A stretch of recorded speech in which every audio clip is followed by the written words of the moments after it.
used to have to get a haircut literally every other week, if not weekly. I was so frustrated because we had to spend hours in the barbershop on like a Saturday. It was not organized. It was chaos. You had to bring cash. You had to wait. If the barber or the barbershop owner knew someone, they were automatically taking priority over you. Unbelievable. Dave Salvant, president and founder of Squire, the world's leading barber app. Serving 3,000 shops and processing over $1 billion in payments in more than 1,000 cities around the globe. We had raised a little seed money, maybe $250,000, $300,000. And now the customer that was gonna implement it said they're not gonna do business. So we had to mortgage the rest of the money and said, hey, look, we're buying this barbershop.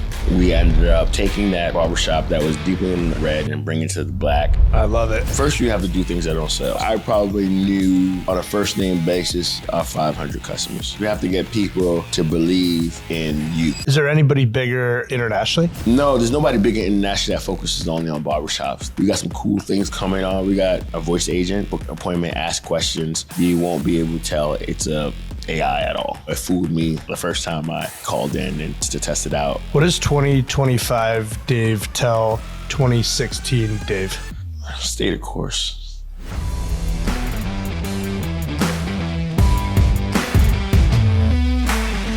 Welcome everybody to episode 7 of the Zeitgeist podcast. I'm so excited for today's guest, my very good friend, Dave Salvant, president and founder of Squire, the world's leading barber app. Dave, welcome to the pod. Thank you. Thanks for having me, Steve. Glad to be here in Chicago. It's so good to have you in Chicago. And you just came from Detroit real quick. Detroit, yeah. You were there with the Endeavor. How was that dinner? It was great. For those who don't know, Endeavor is a global organization of like top entrepreneurs, and it had the national selection panel. And I was honored to be a panelist selecting the best of and brightest companies. Awesome. Anyone that was a particular favorite from this panel? Yeah, there's a few. There's one out of Miami that's basically doing remittance for businesses in Latin America. And as you look at the world, the world and LATAM and inflation, they really have a product that hedges inflation by tying crypto to fiat currency and allowing people to do cross-border payments. And, it's a growing economy. They're growing like a weed. And it was very impressive what they were able to accomplish. And even for you guys, as we were talking about last night, having a big dev team in Argentina, paying people in stablecoin. Tell everyone about that. Super interesting. We partner with Deal to do it, but I'm sure they have like a stablecoin type of mechanism, because in Argentina specifically, inflation is 2% monthly, so 24% annually. So if we were to wire money in dollars, it would be converted to pesos almost immediately. And then 6 months later, it'd be worth 12% later. A year, 24% later, less. So I think the way, those economies work is it's better to transact in, fiat, American USD, but, you can't bring, cash or whatever, you can't travel more than 10K. So it's like, it's solving a need. It's the hair and fire problem that they're actually solving for. I love it. And, funny story. I remember going to Argentina New Year's 2 years ago. And the first thing you do when they get there, they tell you, bring a bunch of $100 bills. Because if you bring 20, 5 20s does not equal 100 when you go to the blue market to convert your currency. If you went to the official ATM, you would get something like 150 pesos to the dollar. But if you went to the blue market, you got like 300. It was because everybody knew that the exchange rate was bullshit because of the inflation. Yeah, and 2 years ago, inflation was 200%. Yeah. So think about it like this. If you, had $100, it would be worth like 1/3 in 24 months. Unbelievable. All right, let's talk about the business. So for those that aren't familiar, explain Squire. Squire is it's the leading de facto #1 software systems for barbershops.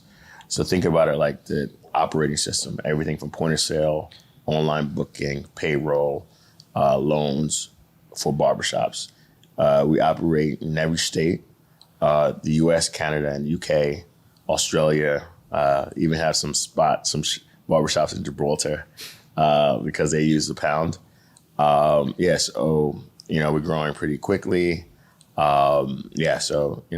Just happy, and what inspires me the most about it is like you're really helping small business owners, and small business owners are the backbone of the American economy. I really believe that. Corporations they have advantages that the mom and pops don't, and that's what I'm passionate about, is helping these folks build better lives themselves, become pillars in the community that they serve, and add a huge. Sorry, you heard that? Yeah, all good. And have impacts in society. So, as you actually started thinking about this problem set, what were you working on? And you told me a funny story about being in finance, going to being in New York City, and spending 3 hours on a Saturday to get a cut. Talk about what the system was like before Squire, and then what did you do to like fix it? Yeah, so circle back 2016, 2015. I was working finance, and I used to have to get my hair is obviously very short. It goes really fast, and I used to have to get a haircut like literally every other week, if not weekly, and I was so frustrated, my co-founder and I, because we had to spend hours in the barbershop on like a Saturday. You couldn't go to get a haircut on your lunch break. It didn't exist. And when you went to the barbershop, it was not organized. It was chaos. You had to bring cash. You had to wait. It was one of those situations where if the barber or the barbershop owner or the manager knew someone, they were automatically taking priority over you. And I felt that was an inefficient system, especially with the advent of technology. Uber started taking off around there. Open Table was starting to gain a lot of traction. And like, why couldn't that technology from an organizational perspective be in the barbershops? So that's kind of what was the impetus for that. But when we really started to unpackage everything, we realized it wasn't a consumer problem, it was a business problem, because they didn't have the tools they needed to organize and be successful in their own right. So you have this problem set that frustrates you as a consumer, but then, as you mentioned, you really identified the B2B problem. And part of the way you did that was actually buying a barbershop and running it. Tell everybody that story. So essentially, we realized the problem, and we couldn't find. This is a lot of stories. I'll just go back. So we realized the problem. We had this one customer that was willing to test it out. So we listened to the customer. We went and like identified his problems, and we were like ready to do this. And we we're gonna test it out in his barbershop. And then literally 2 days before we were supposed to launch in his barbershop, he says, "Hey, I'm selling the business." So at that point, we had raised a little seed money, maybe $250,000, $300,000. We've been building this thing for 6-7 months.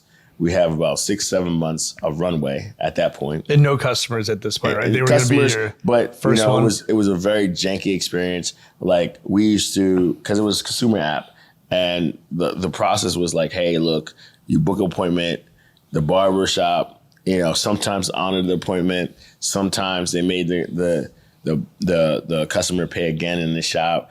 It was still the same problem, because it wasn't organized and they were double booking. It was a kind of like a shit show. And what we understood is like, if you don't manage the entire workflow of the business, then there's always gonna be some room for like error. So what we end up doing is we end up going to this guy. He saw the problem, he saw the vision, but then he said, "Hey, I'm giving up. I'm losing too much money. I don't want to do it anymore." So we were faced with a problem. We spent all this resources building out this V1 product, and now the customer that was going to implement it said they're not going to do business, or they're giving up. So we had to mortgage the rest of the money, like literally out of like maybe the 60,000 we had, we took 40 of it and said, hey, look, we're buying this barbershop. So it was like, we bet the farm, you know, and I guess it worked out because we ended up taking that barbershop that was deeply in red and bringing it to the black. We learned about the use cases that we didn't experience because it's it's one thing to listen to somebody, it's another thing to do it yourself and see the operational and the, you know, operations and actually build and solve for what you would do as opposed to like getting feedback directly from the customer. And, you know, and that gave us a lot of, you know, insight that we didn't have before. I mean, that's literally one of my favorite stories I've ever heard about any entrepreneur. And I can imagine you and Song, you know, sitting there with $60K in the bank, this opportunity comes up. It's like, do we put it all, you know, on the line and go take over a totally different business that you were going to go do? Like, what balls that took? Yeah, it was tough. And there's stories on that. So basically, you know, we did everything. Like, you know, then I'm like 26, 27, you know, going out the night before, you know, then having to wake up, open the barbershop up on a Saturday morning and being there all day, you know. And one of those times, like, so the barbershop was in Chelsea Market. If you're familiar with Chelsea Market, at that time, Google's headquarters was up there. Facebook was around the corner. It was like where the tech folks worked and lived. And then one morning, I noticed, you know, working the front desk, I noticed a @fb.com email address. And I was like, hey, who's this guy? He's an older gentleman. And I was like, hey, I'm going to talk to him. I talked to him. I said, how you like the product? He's like, yeah, this is fantastic. I love the experience. You know, it wasn't like this before. You know, thank you for this. And, you know, started asking more questions. And, you know, I was like, hey, you know, do you, you know, invest in companies and things like that? And he was like, yeah, passively, you know, I do it sometimes, whatever.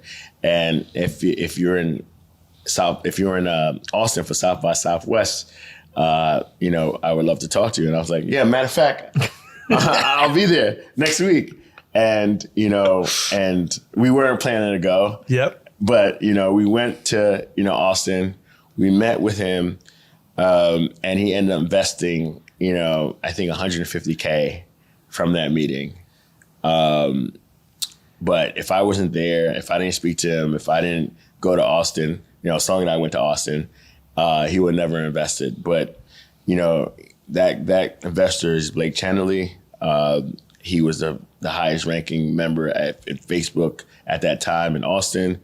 He became the president of TikTok globally. And he's been a great investor and mentor since then.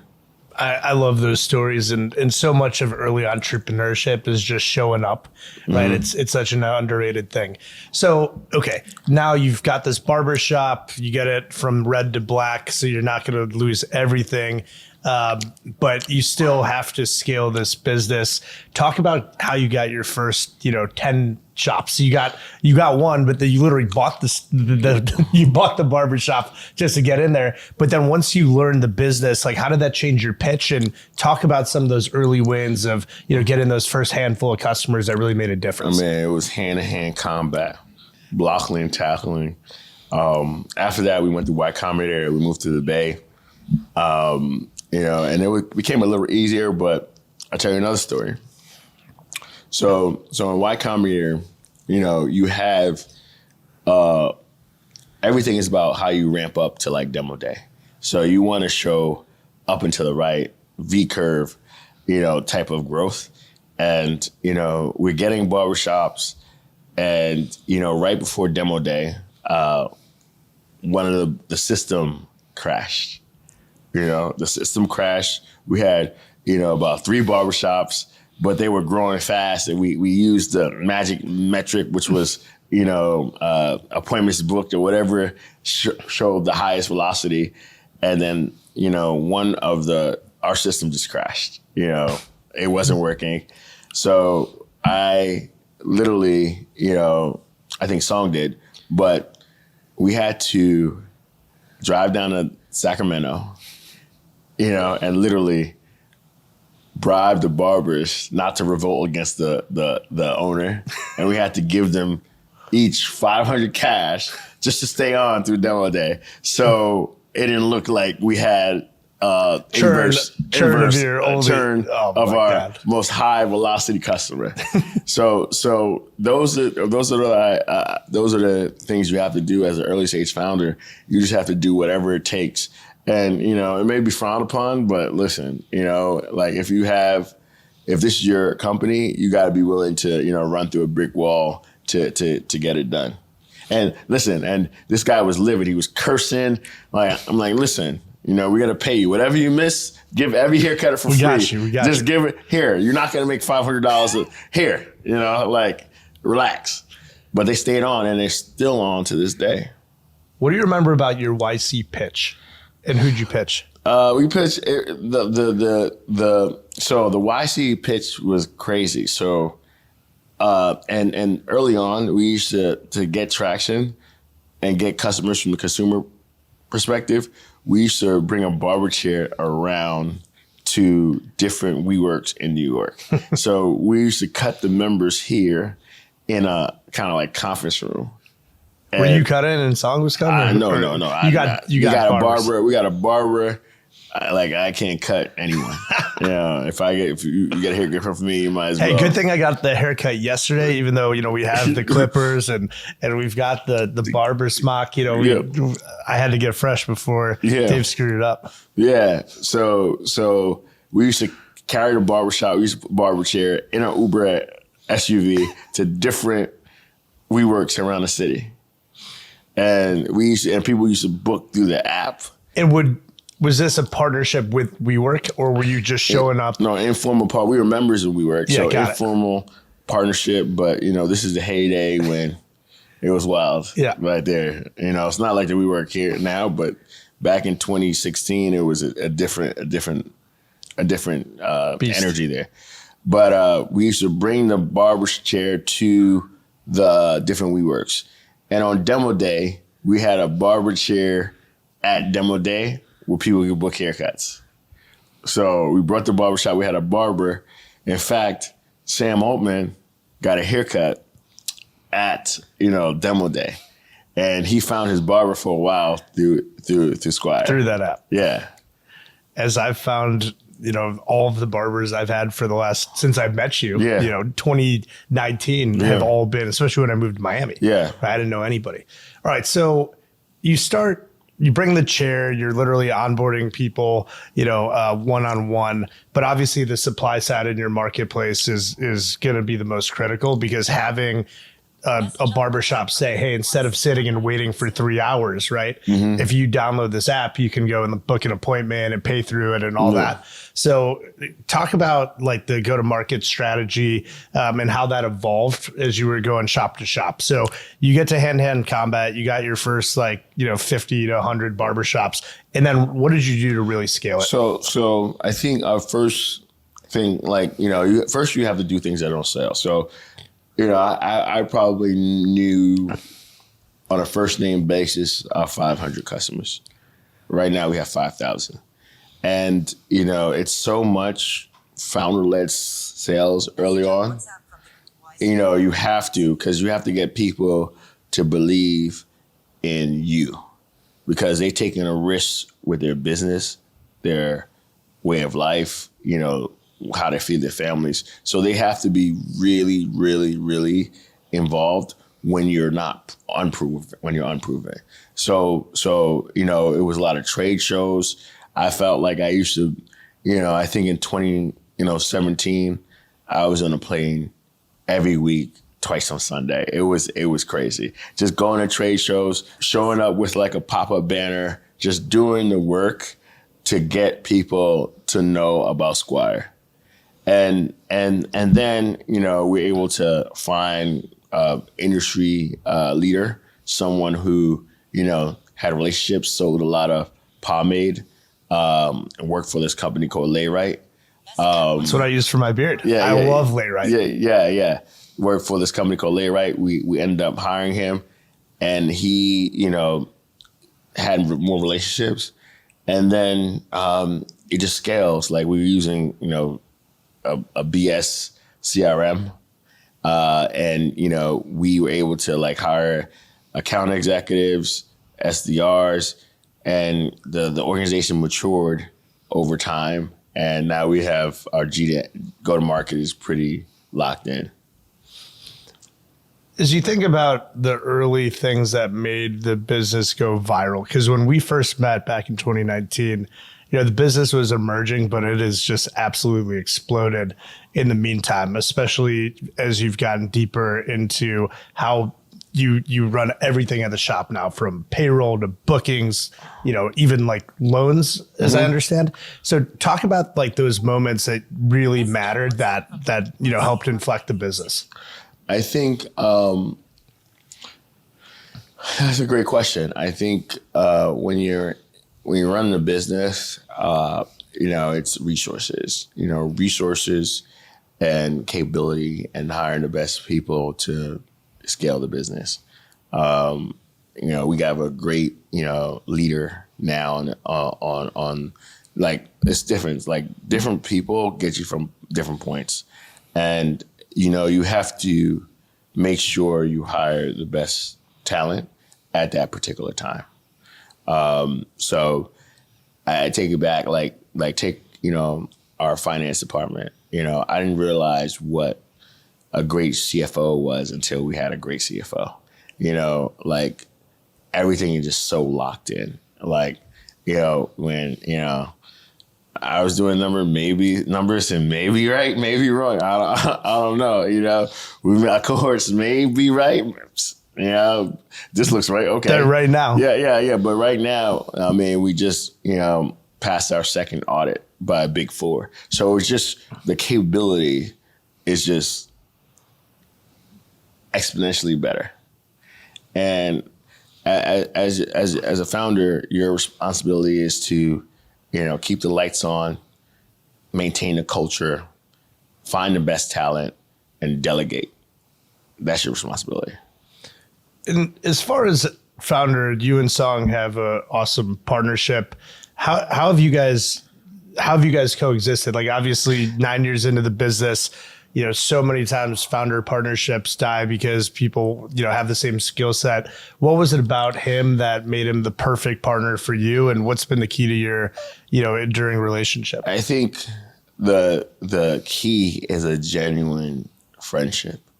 I think that's the core. Like, at the end of the day, like, it's like a marriage. Like you're gonna fight sometimes. You're gonna have disagreements. You're gonna, not see everything aligned. But if you're aligned to the mission and this is your child, the company, you do what's in the best interest of the company.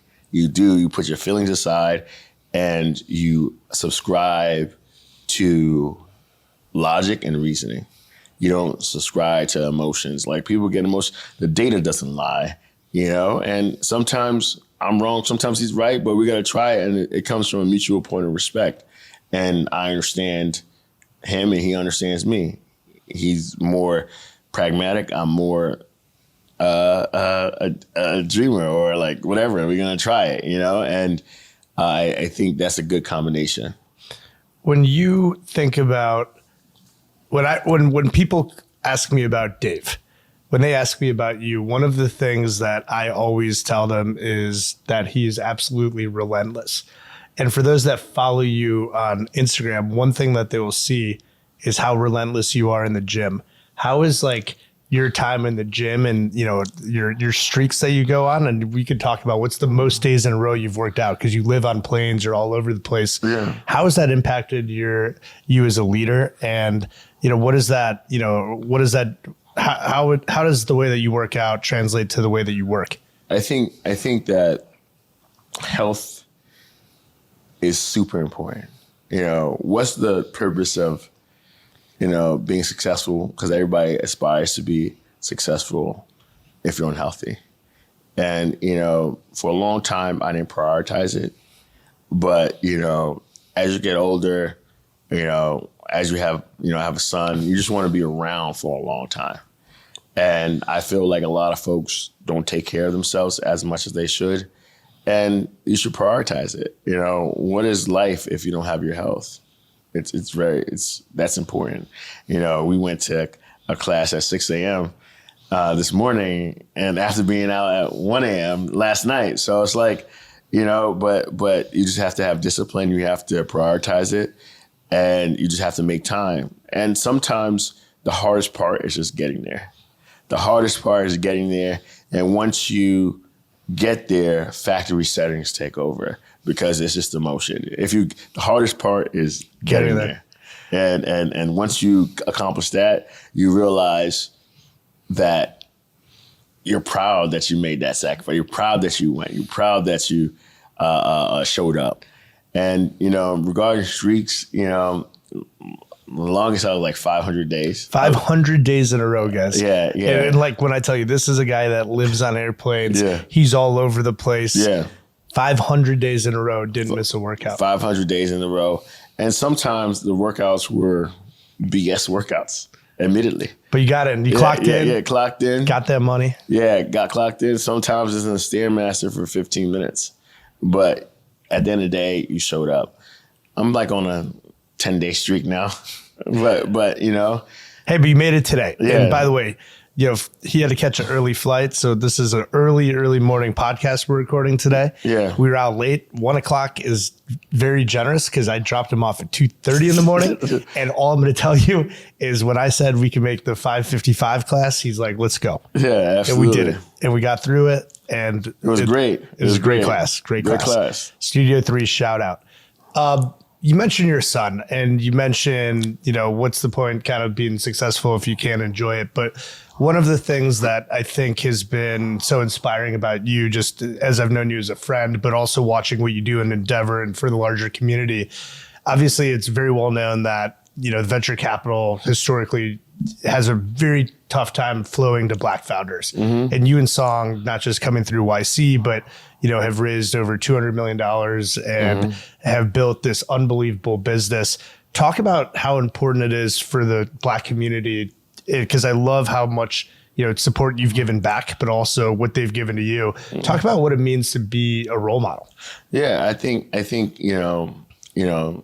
politics are what they are. You can't wait. You could do something, you could say something about it, but I think entrepreneurship is the ultimate meritocracy. And no matter what happens, either you're making money or you're not making money. You're getting traction or you're not getting traction. And I feel like investors move out of fear and greed. That's the only thing that drives investors, fear or greed. And if you are successful, I don't care if you're blue, people are gonna invest in you because they will not miss an opportunity because that's the way capital flows. Now, it might be harder to get it originally, like it was a dogfight. We ran out of money. We did, 30 investor meetings for our Series A. We got one term sheet. The terms weren't that good, but you know what? We got it. And, somebody believed in us and we were able to achieve that. And then, after the A, 18 months later, we raised $130 million. So it's crazy. Yeah, a lot of that was, into COVID, we had tailwind, right time, right place. But now, we actually, if we wanted to, we didn't have to raise money ever again because, we took that money, we made the hard decisions. We riffed people, when we had those tough conversations. And that's what you have to do when you have to be able to look people in the eye and say, hey, look, this is the direction we're going. And are you coming or are you not coming? And it's okay if you don't want to come. But, if this, shit hits the fans one day, you got to be willing to go back to zero. And a lot of people don't have that in them to do that. They don't like to be uncomfortable. Being uncomfortable is uncomfortable. And, you know, what that means for, you know, the Black community is like, I've heard multiple times, you know, like from close friends, from acquaintances, from folks that I, you know, barely know, that because of what Song and I have done, I've started a business. I've taken the leap of faith. And, you know, entrepreneurship is not for everyone, you know, but at the same time, I've heard also, like I wanted to work at an early stage startup because I wanted a change from, you know, traditional corporate America. I've heard it all. You know, I've heard people become barbers because of Squire. And they're like, hey, look, I want to control my own destiny. And I think that's very inspiring for me. But the work's not done. And it's more to go. And, you know, I think we're a teenager as a company now, I think, you know, but, you know, it's a long road and you got to be willing to be in it for a long time. What's next for Squire? What's next is we continue to double down on barbershops. I think we are going to be, you know, we're the de facto #1 software for barbershops in the US, but our ambitions eventually is to be the #1 software for barbershops in the world. And is there anybody bigger internationally? No, there's nobody bigger internationally that focuses only on barbershops. There are companies that are like broad, that are bigger, but no one with a focus on barbershops. But, you know, I think we got some cool things coming on. We got AI. We're leaning really hard into, you know, artificial intelligence. One of the products that I'm excited about is we have a voice agent that basically, it's so cool. So you can call the voice agent and, you know, book an appointment, ask questions. You won't be able to tell it's a AI at all.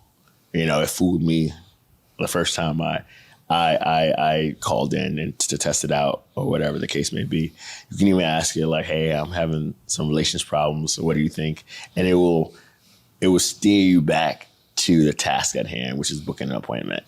And, you know, it's crazy what technology and where it's going right now. I think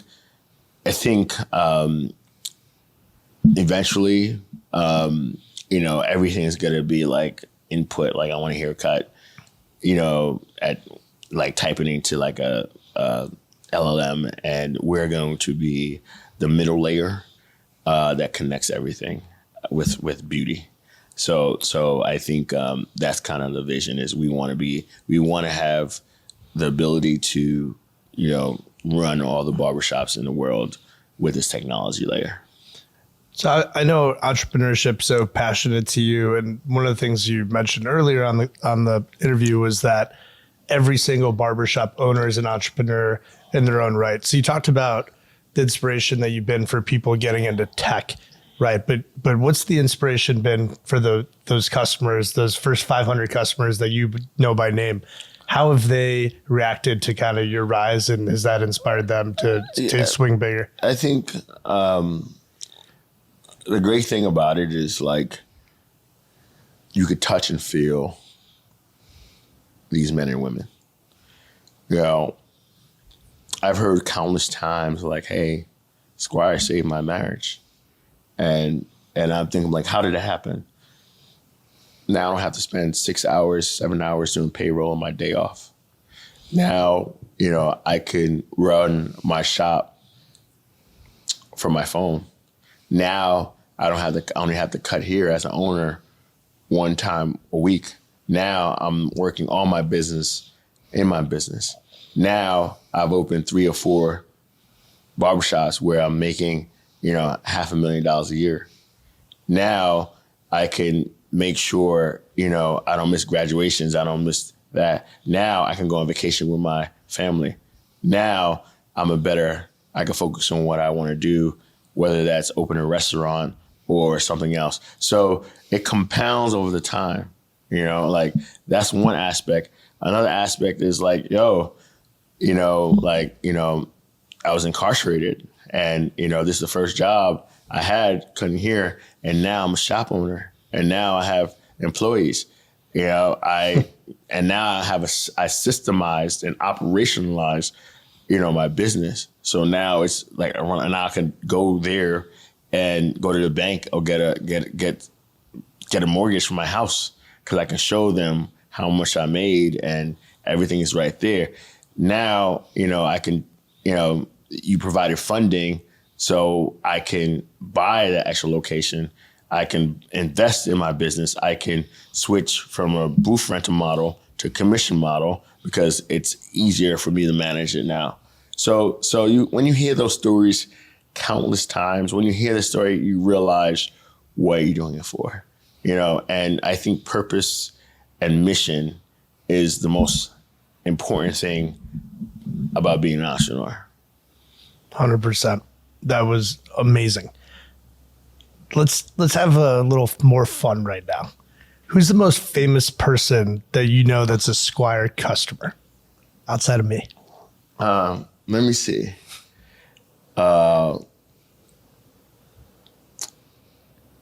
We have a lot of barbershops. I would think, you know, I don't go and see, you know. Like, have you ever seen, you know, somebody tweet about it that you were surprised by? Or like, I mean, we do have a lot of investors that are pretty cool. Like we have, you know, the 49ers organization, you know, we have Steph Curry. We have, what's this guy's name? The dude, South African late night TV show. I forget his name. like on NBC? Yeah. He's South African guy. I forget his name. Who else? We had Marcus Stroman, your Duke alum. My guy. One of my good friends now. Trevor Noah. We had Trevor Noah as well. Yeah, so we have a lot of like, you know, cool guys that invested. And I'm sure they all use the platform, but I don't know specifically one person. You know, I try to keep. That's a hell of a list right there. Yeah. When you think about other consumer brands that you really admire, what are some brands that, you know, you enjoy as a consumer and you love what they're doing on a marketing front? Brands, you know, I love Alo. You know, I think it's a great brand. And in our workout class today, we see just how dominant that business is. Yeah. Must have been 80% of the class. Yeah, Alo. Yeah, I love. There's a coffee shop named Arabia that's around the office, around the corner from the office. I love that. I think they do a great job of creating a physical space. I think when you Apple, of course, so much about a brand is the experience when you first are introduced to it, you know. And I think, you know, I'm into fitness. Obviously, AG1 is a great example. Cadence is a great example of like brands that really speak to you. And, you know, I believe when a brand speaks to you, it becomes part of your persona. And they do a great job. I think Netflix does a great job of like the brand. Cameo, obviously, you know, does a great job. We try. Yeah, so that's, and you know, my New York Knicks, they do a great job. They do a good job. So one thing I think that's really interesting about your path as an entrepreneur is you really love being in third spaces, right? The barbershop for so many people is their third space. They got the home, they got work, and then the barbershop is such a cultural center. But you also have opened a bunch of restaurants and lounges. Like, talk about that. I think one of the lounges I have in New York is called Saint. We have another one opening in Q2 of next year called Omni. You know, both myself and Song are involved in those projects. I think the lounge is more of a creative outlet, somewhere where people can Message on WhatsApp from the group YC Alumni New York City. somewhere where people can feel home, safe space, enjoy a beverage with their friends, and just vibe out. Like, I think humans are social beings. They yearn for fellowship, and we have to create those spaces where no matter what's going on in their life, they can just get away for a while, and they can just come together in a setting where they're just having fun and loving the vibe. And I think, life is hard, it's stressful, and you want to create these third spaces, as you would say, where people feel warm and fun and loving. What does 2025 Dave tell 2016 Dave? Stay the course. I think,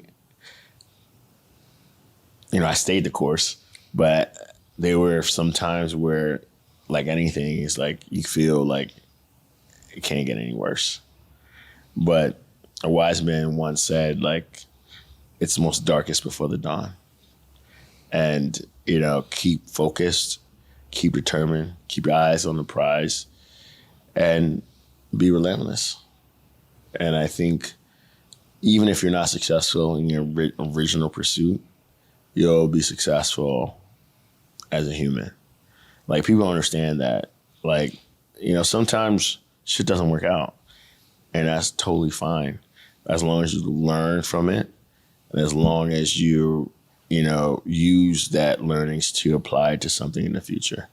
Because successful people, and this is what I see, equality, they just become successful. They just don't give up, and they just eventually they get something. Eventually it happens. I'm into that. I love it. All right, I know we got to get you out of here. So the last question that we ask everybody on the pod: what's your death row meal? You can spend it with 3 people. You could also mix and match items from any place. You can host it anywhere. Maybe you'll host it at Saint. But what's your death row meal? Like, I think my death row meal would be,